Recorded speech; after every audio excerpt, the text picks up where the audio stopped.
Hai semua, welcome to YNB UPI. Kali ini kita akan membahas soal psikiatri. Nyonya Sila datang ke praktek dokter dengan keluhan mengalami mimpi buruk sejak 5 bulan yang lalu. Pasien sering takut pada laki-laki berbadan tinggi dan berjanggut karena mirip dengan perampok. Sebelumnya, pasien pernah mengalami perampokan di rumahnya.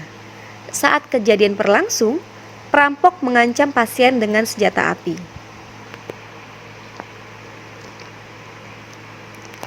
Nah, kira-kira apakah diagnosis yang tepat pada kasus tersebut? Apakah A. Nightmare? Apakah B. Night terror? Apakah C. Post-trauma stress disorder? Apakah D. Insomnia sekunder? Dan E. Skizofrenia. Nah, kita bahas lagi ya. Tadi ada pasien ya, datang ke praktek dokter dengan keluhan mengalami mimpi buruk sejak 5 bulan yang lalu. Nah, ternyata ketika ditanya, pasien itu mengaku takut ya dengan laki-laki yang bertubuh tinggi dan berjanggut. Nah, kenapa? Karena laki-laki yang bertubuh tinggi dan berjanggut ini ya, nah katanya itu mirip sama perampok gitu. Jadi pasien itu pernah mengalami kejadian di masa lalunya di mana dia pernah dirampok ya, dan kebetulan perampok itu ya ciri-cirinya itu adalah bertubuh tinggi dan berjanggut. Nah ya kan, jadi pasien itu ternyata pernah tadi ya mengalami perampokan di rumahnya ya, dimana ternyata yang buat dia itu trauma adalah si perampok itu ya seperti menodongkan senjata api gitu loh. Nah itu kali ya yang membuat dia jadi trauma sehingga sampai sekarang dia mengalami mimpi buruk. Nah yang ditanyakan adalah apakah kira-kira diagnosis yang tepat pada pasien ini? Nah, baiklah teman-teman, kali ini saya akan mengajarkan gimana caranya membuat suatu kerangka berpikir. Nah, tadi kan ada pasien ya. Nah, dia mengaku takut dengan laki-laki yang bertubuh tinggi dan berjanggut. Karena ya laki-laki itu ternyata mirip gitu loh dengan perampok di masa lalu, di mana ya perampok itu pernah menodongkan ya senjata api kepada si pasien gitu, sehingga pasien ini merasa terancam pada masa lalunya. Nah, jadi perampok ya dengan senjata apinya ini termasuk dalam flashback gitu ya kan. Nah, jadi adalah sesuatu yang bisa mengingatkan pasien dengan masa lalunya. Jadi sebenarnya itu kejadian itu udah lama berlalu gitu, tapi pasien seolah-olah tuh merasa ya kejadian itu selalu ada gitu. Kenapa? Karena dia selalu teringat gitu. Nah, ingatan inilah kita namakan sebagai flashback. Nah, jadi flashback itu adalah teringat kembali kejadian di masa lalu gitu. Nah, jadi flashback itu teman-teman ya sangat erat kaitannya dengan PTSD. Nah, apa itu PTSD? PTSD itu adalah kepanjangan dari Post Trauma Stress Disorder. Nah, jadi PTSD atau Post Trauma Stress Disorder ya itu adalah kumpulan gejala gitu ya yang timbul setelah seseorang itu melihat ya, mendengar ataupun terlibat dengan stresor traumatik yang ekstrim gitu. Nah, kira-kira apa sih etiologinya? Nah, tadi udah kita bahas ya bahwa ya penyebabnya itu adalah traumatik stresor. Nah, contohnya itu seperti apa ya? Nah, contohnya ini ada beberapa macam nih teman-teman. Nah, yang pertama itu bisa karena peperangan misalnya ya. Nah, kemudian bisa karena penyiksaan ya. Nah, kemudian ya bisa karena juga accident gitu. Lalu bisa juga karena bencana alam ya, seperti misalnya tsunami ya kan, kemudian tanah longsor dan lain sebagainya. Bisa juga karena sexual abuse ya. Dan ataupun mungkin kematian orang yang dicintai, itu bisa menimbulkan suatu PTSD. Nah, faktor resiko dari PTSD itu apa aja sih? Nah, jadi kan teman-teman ternyata faktor resikonya itu terbagi atas beberapa macam ya. Nah, yang pertama itu yang jelas adalah jenis kelamin. Nah, ternyata ya PTSD ini lebih rentan terhadap jenis kelamin perempuan dibandingkan laki-laki. Nah, kemudian ya, yang kedua adalah tingkat ya sosial ekonomi yang rendah. Nah, kemudian tingkat pendidikan yang rendah juga mempengaruhi ya, seseorang itu lebih rentan mengalami PTSD, mungkin karena tekanan hidup. Nah, kemudian ya, adanya status sebagai minoritas ya, ini juga kan terkait dengan adanya pasien itu mungkin merasa insecure gitu loh, kalau misalnya dia berada di minoritas ya, tidak ada pendukungnya dan mungkin mendapatkan tekanan dari banyak pihak. Dan berikutnya adalah orang-orang yang memang menarik diri secara sosial ya. Nah, jadi kalau misalnya ada pasien memang dasarnya itu memang sifatnya itu nggak suka bergaul gitu ya, memang lebih cenderung menarik diri. Nah, itu lebih rentan terkena PTSD gitu. Nah, gimana sih patofisiologi dari PTSD ini? Nah, jadi kan teman-teman ya, nah, ternyata ya pada pasien-pasien PTSD ya didapatkan bahwa ya amigdala pada pasien ini itu didapatkan overreaktif. Nah, seperti yang telah kita ketahui ya bahwa amigdala itu kan adalah bagian dari sistem limbik ya kan. Nah, ini loh teman-teman ya gambarnya. Nah, jadi amigdala itu adalah gambar yang ditunjukkan oleh bagian yang berwarna ungu. Nah, jadi kan amigdala ya, kemudian septum ya, talamus ya, hipokampus dan juga nukleus yang terdapat di dalamnya itu kan membentuk suatu sistem limbik ya. Nah, sistem limbik ini sebenarnya fungsinya itu adalah mengatur naluri ya, emosi dan motivasi. Nah, si amigdala ini yang mengatur pusat emosi gitu. Nah, ternyata ya pada pasien-pasien dengan PTSD didapatkan ternyata amigdalanya ini overreaktif. Nah, seperti telah kita ketahui ya bahwa kalau misalnya pasien itu trauma ya kan, apalagi pada PTSD itu kan berarti sifatnya gimana kejadiannya? Berarti kejadian yang membuat dia merasa takut kan, merasa takut ya, cemas ataupun sedih gitu loh. Nah, sehingga respon emosinya juga akan berlebihan gitu, sehingga pasien akan menampakkan gejala seperti sedih yang berlebihan ya kan, rasa cemas yang berlebihan maupun rasa takut yang berlebihan. Nah, kemudian ternyata ya pada pasien PTSD ini didapatkan adanya penurunan dari hormon kortisol ya. Nah, sehingga nantinya akan berpengaruh pada meningkatnya dari CRH. Nah, CRH itu teman-teman adalah kepanjangan dari corticotropin releasing hormone. Nah, jadi seperti ini loh teman-teman. Nah, kita bahas dulu ya keadaan normalnya dulu ya. Nah, jadi kan pada keadaan normal ya, ketika seseorang itu stres ya, maka informasi itu akan dikirim ke otak gitu loh. Nah, salah satu bagian otak yang menerima informasi itu kan adalah hipotalamus ya. Nah, sehingga sebagai respon terhadap stres ya, maka hipotalamus kita akan mengeluarkan suatu hormon yang kita namakan sebagai CRH. CRH itu adalah corticotropin releasing hormone gitu. Nah, tugasnya apa sih si CRH ini? Nah, ternyata teman-teman CRH ini itu akan merangsang ya kelenjar di bawahnya yang kita namakan sebagai kelenjar pituitari atau kelenjar hipofisis anterior untuk mengeluarkan suatu hormon lagi. Namanya adalah ACTH. Nah, ACTH itu adalah kepanjangan dari adrenocorticotropin releasing hormone.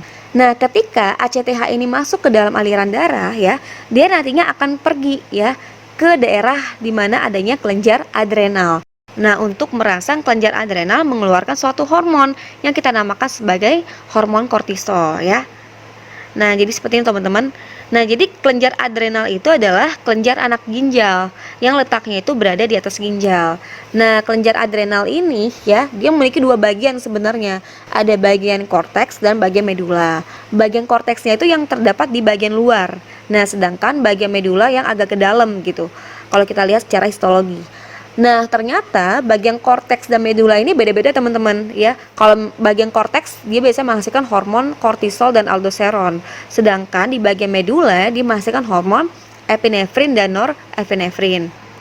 Nah, si ACTH ini dia itu merangsang ya si adrenal ini di bagian korteksnya itu untuk mengeluarkan hormon kortisol gitu loh. Nah, sebagai respon terhadap stres tadi, itulah kenapa kalau misal orang stres maka si kortisol akan dikeluarkan lebih banyak gitu ya. Nah, si kortisol ini fungsinya apa sih ya? Nah, salah satu fungsinya itu adalah ya untuk pembentukan glukosa ya atau proses gluconeogenesis. Nah, seperti telah kita ketahui kalau misalnya kita stres itu kan kita butuh banyak energi ya kan teman-teman. Nah, energi itu kan salah satunya didapat dari glukosa dong, harus ada bahan bakarnya ya kan. Nah, oleh karena itu glukosa itu dibentuklah ya kan melalui proses gluconeogenesis. Tapi untuk pembentukan proses gluconeogenesis harus ada yang merangsang dong. Nah, siapa si hormon ini ya? Salah satunya adalah hormon kortisol. Nah, ketika respon stresnya udah mereda ya kan, maka si kortisol ini nantinya akan memberikan umpan balik negatif kepada siapa? Kepada si CRH gitu loh. Nah, itulah nantinya akan tercipta suatu keseimbangan atau homeostatis. Nah, tapi ya pada pasien-pasien dengan PTSD ternyata didapatkan kadar kortisolnya ini rendah gitu. Nah, otomatis kalau misal kortisol rendah ya kan, berarti kan dia tidak akan maksimal dong ya memberikan umpan balik negatif kepada CRH. Nah, sehingga kadar CRH juga akan meningkat. Nah, ternyata ketika diteliti bahwa peningkatan dari kadar CRH ini juga bisa menstimulasi dari hormon norepinefrin gitu. Dan ternyata ya teman-teman pada pasien PTSD ini juga didapatkan hiperaktivitas dari sistem saraf simpatis gitu loh. Nah, seperti yang telah kita ketahui ya teman-teman, bahwa ya sistem saraf simpatis itu kan sangat mempengaruhi ya, seperti misalnya tekanan darah ya kan, tekanan darah jadi meningkat, kemudian denyut jantung ya kan. Nah, denyut jantung juga akan meningkat ya ketika terjadinya respon fight or flight ya. Dan juga ya saluran napas juga akan melebar. Nah, kenapa semua ini terjadi ya kan? Karena tadi ya ketika sistem saraf simpatis itu bekerja, otomatis kan kita dalam keadaan yang fight or flight gitu loh. Nah, sehingga kita butuh lebih banyak energi ya kan. Nah, tadi kenapa tekanan darahnya meningkat, kemudian denyut jantung juga meningkat agar memasok lebih banyak pasukan darah ya yang kaya akan oksigen dan glukosa ke jaringan yang membutuhkan pada saat itu. Nah, pada pasien-pasien PTSD ya kan tadi kan kita dapatkan ternyata sistem saraf simpatisnya ini mengalami hiperaktivitas gitu loh. Nah, yang harusnya dalam keadaan yang lawan atau lari ya, baru sistem saraf simpatis kita itu terstimulasi, tapi pada pasien-pasien PTSD yang maksudnya tidak terlalu ada stimulus atau rangsangan dari luar yang berlebihan gitu. Nah, tapi sistem saraf simpatisnya itu tetap aktif gitu. Nah, sehingga pada pasien-pasien ini cenderung akan mengalami seperti rasa cemas yang berlebihan ya kan, kemudian jantung yang berdebar-debar ya, tekanan darah yang meningkat dan lain sebagainya seperti dalam keadaan fight or flight. Nah, kira-kira apa sih gejala klinis dari PTSD? Nah, jadi gejala klinisnya ini dibagi dua teman-teman. Ada namanya gejala emosional dan ada namanya gejala kognitif. Nah, untuk gejala emosional ini juga dibagi-bagi lagi ya. Nah, misalnya seperti marah, ya kan?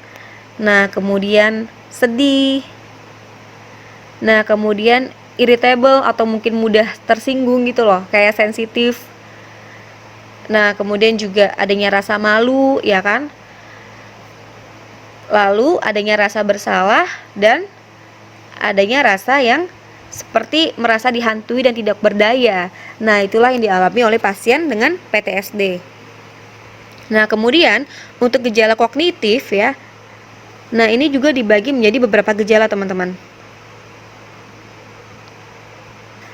Nah, pasien PTSD ini biasanya cenderung sulit untuk berkonsentrasi. Nah, kemudian ya, pasien juga mengaku mengalami gangguan dalam mengingat gitu. Dan bahkan juga kadang-kadang kebingungan ya kan. Sehingga hal tersebut dapat menurunkan kemampuan diri ya. Nah, biasanya dalam bekerja. Kemudian tadi ya, adanya rasa khawatir dan cemas yang berlebihan ya. Kemudian ya, nah dengan adanya PTSD tadi, jadi pasien itu kayak apa ya? Kayak sulit gitu loh, percaya sama orang lain gitu. Dan adanya flashback ke trauma masa lalu. Jadi dia tuh selalu kayak teringat gitu loh teman-teman, teringat ke kejadian masa lalunya. Nah, diagnosis PTSD itu ya, nah itu berdasarkan kriteria dari DSM-4-TR. Nah, kira-kira apa sih kriterianya? Nah, ini dibagi ya teman-teman menjadi kira-kira 6 kriteria. Nah, yang pertama itu adalah harus ada paparan dong ya kan? Harus ada paparan terhadap peristiwa traumatis di masa lalu. Nah, kemudian ya, ternyata pasien itu kayak sering flashback gitu loh ingatannya. Nah, jadi pasien itu ya dalam keadaan misalnya lagi tidur contohnya ya kan, pasien itu selalu aja teringat terhadap masa lalunya tadi gitu. Mungkin karena terlalu traumatis kali ya. Nah, sehingga dia sering mengalami flashback. Dan pasien itu ya selalu menghindar gitu loh dari kalau misalnya ada stimulus yang mengingatkan pada trauma tadi gitu. Jadi kalau misalnya apa ya, nah contohnya tadi deh, laki-laki bertubuh tinggi dan berjanggut misalnya nih, misalnya itu sales atau tukang pos ya kan, padahal itu bukan perampok gitu loh, tapi gara-gara mirip gitu, hampir-hampir mirip ya, posturnya, ciri-cirinya, jadi pasien tuh kayak takut gitu loh, menghindar, bahkan mungkin nggak mau buka pintu contohnya. Nah kayak gitulah pasien saking takutnya terhadap stimulus yang mengingatkan dia pada trauma tadi. Kemudian ya, pasien juga ya kewaspadaannya meningkat gitu ya. Nah, mungkin karena tadi ya, karena aktivitas amigdalanya yang berlebihan dan juga adanya ya peningkatan aktivitas dari sistem saraf yang simpatis. Nah, berikutnya adalah ya terjadinya penurunan fungsi sosial dan pekerjaan ya. Nah, tentulah kalau misalnya kita nggak bisa move on ya kan, tetap teringat apalagi situasi yang tidak mengenakan, tentu fungsi sosial kita dan pekerjaan kita akan terganggu ya. Dan ternyata ya kriteria PTSD jika ya gejala ini timbul lebih dari 1 bulan. Nah, dari gejala-gejala ini teman-teman tuh harus ingat dua kata kunci ya. Jadi itu adalah perasaan flashback dan juga gejala lebih dari 1 bulan. Nah, flashback tadi ya, dia tuh kayak teringat gitu loh masa lalunya atau imajinasi yang mengingatkan dia pada peristiwa di masa lalunya gitu. Dan gejala ini ternyata lebih dari 1 bulan. Nah, karena kalau misal kurang dari 1 bulan berarti belum masuk PTSD ya, masih dalam gejala stres akut. Nah, kira-kira apa sih diagnosis bandingnya? Nah, jadi teman-teman ya, ternyata diagnosis banding dari PTSD ini adalah, nah tadi ya ada gangguan stres akut ya. Nah, kemudian depresi dan juga gangguan cemas menyeluruh ya. Tadi ya kalau gangguan stres akut itu dia tuh gejalanya tuh mirip kayak PTSD, hanya aja dia tuh kurang dari 1 bulan gitu loh. Kalau depresi udah tahu ya, karena dia kan sedih berlebihan ya kan, pada pasien PTSD kan juga gitu kan, dia itu kayak sedih berlebihan ya kan, kemudian dia kayak merasa apa sih bersalah ya, kemudian kehilangan minat ya dan motivasi, itu kan seperti depresi ya seolah-olah gitu. Nah, kemudian gangguan cemas menyeluruh ya, karena tadi ya, karena kewaspadaan yang meningkat, kan ada kan tadi ciri-ciri dari PTSD, kewaspadaan meningkat, kemudian khawatir dan cemas ya, kemudian adanya peningkatan dari sistem saraf yang simpatis, itu kayak seolah-olah tuh pasien kayak jadi gangguan cemas yang menyeluruh gitu loh. Tapi ternyata ketika kita ulas lagi, ternyata ada trauma di masa lalu dan dia selalu flashback. Nah, makanya jatuh ke PTSD. Nah, untuk penata laksanaannya gimana? Nah, jadi ada dua ya teman-teman. Maksudnya ini adalah ada obat-obatan atau farmakoterapi dan ada ya tanpa obat-obatan, yaitu lewat psikoterapi. Nah, untuk obat-obatan juga terbagi-bagi ya. Nah, ada contohnya misalnya seperti SSRI. Nah, itu adalah Selective Serotonin Reuptake Inhibitor. Nah, contohnya seperti misalnya adalah sertralin gitu ya. Nah, kemudian ya ada MAO inhibitor, yaitu monoamin oksidase inhibitor, contohnya seperti trazodon. Dan ada juga ya antikonvulsan ya, contohnya seperti carbamazepine gitu loh. Nah, dan ada juga obat-obat yang misalnya menurunkan dari gejalanya, contohnya misal tadi ya jantung berdebar-debar segala macam, itu kan bisa digunakan misalnya beta blocker seperti itu. Nah, untuk yang psikoterapi ya, itu juga dibagi ya teman-teman. Nah, ada anxiety manajemen gitu loh, manajemen terhadap cemas ya. Nah, kemudian ada kognitif terapi dan ada exposure terapi. Nah, anxiety manajemen pada PTSD itu apa sih? Nah, itu adalah terapi yang mengajarkan beberapa keterampilan untuk mengatasi rasa cemas yang berlebihan gitu. Nah, contohnya gimana? Nah, jadi yang pertama itu adalah relaxation training. Nah, maksudnya ini adalah suatu pelatihan ya yang tujuannya itu adalah untuk mengontrol kecemasan dengan cara merelaksasikan otot-otot utama kita gitu loh. Jadi diharapkan dengan kita terbiasa untuk misalnya melakukan relaksasi ya kan terhadap otot-otot kita itu diharapkan ya tubuhnya menjadi rileks gitu loh dan tidak gampang cemas lagi. Nah, kemudian yang kedua adalah reading retraining ya. Nah, jadi ternyata teman-teman ya, pelatihan reading retraining itu maksudnya adalah pelatihan di mana ya kita itu akan diajarkan untuk belajar bernapas dengan perut gitu loh, secara perlahan-lahan ya dan santai gitu. Nah, tujuannya apa? Agar kita itu nggak tergesa-gesa gitu loh. Nah, untuk menghindari juga perasaan yang tidak nyaman seperti misalnya kalau pada pasien PTSD kan ada jantung berdebar-debar ya kan, kemudian juga kayak kadang juga nafasnya tuh sesak apa segala macam ya, mungkin karena tadi ya peningkatan aktivitas simpatis. Nah, diharapkan dengan kita bisa melakukan reading retraining ini ya kan, kita nafas pelan-pelan dari perut perlahan-lahan. Nah, diharapkan kita dapat mengontrol tadi gitu loh. Nah, mengontrol ya aktivitas-aktivitas yang diakibatkan oleh sistem parasimpatis yang berlebihan. Nah, berikutnya adalah positive thinking dan self talk. Nah, jelas ya, positive thinking. Jadi kita tuh harus berpikiran positif gitu loh. Jangan dikit-dikit pikirannya negatif ya kan. Nah, kemudian kita juga dapat seperti berbicara loh kepada diri sendiri. Maksudnya gini, kayak kita tuh bisa kayak nasihatin loh diri sendiri ya kan. Jangan terlalu dipikirkan lah, atau mungkin memotivasi diri sendiri agar bisa melupakan trauma di masa lalu gitu loh. Ya ibaratnya tuh kayak move on lah gitu. Jangan yang terlalu terlarut ya kan di dalam masa lalu. Nah, berikutnya adalah assertiveness training. Nah, itu maksudnya itu adalah ya pasien-pasien PTSD itu nantinya akan diajarkan gimana sih caranya untuk mengekspresikan emosi gitu loh, untuk mengekspresikan opini dan harapan gitu, tapi tanpa menyalahkan ataupun menyakiti orang lain gitu. Nah, kadang kan pasien-pasien PTSD itu kan kayak apa ya? Misalnya nih dia kayak adanya rasa bersalah ya kan tadi ya ciri-cirinya gitu loh. Nah, sehingga dia tuh kayak merasa tertekan gitu. Tapi siapa yang harus dipersalahkan kan sebenarnya nggak ada kan sebenarnya. Dia tuh kayak lebih ke nyalahin apa ya? Lebih ke menyiksa diri sendiri gitu loh. Padahal itu semua ada masa lalu gitu. Nah, jadi diharapkan dengan pelatihan ini itu dia tuh belajar untuk mengekspresikan emosi tapi tanpa harus menyalahkan atau menyakiti orang lain. Nah, kemudian ada talk stopping. Nah, talk stopping itu maksudnya adalah ya, pasien itu belajar gimana sih untuk mengalihkan pikiran ketika sedang memikirkan hal-hal yang membuat stres gitu.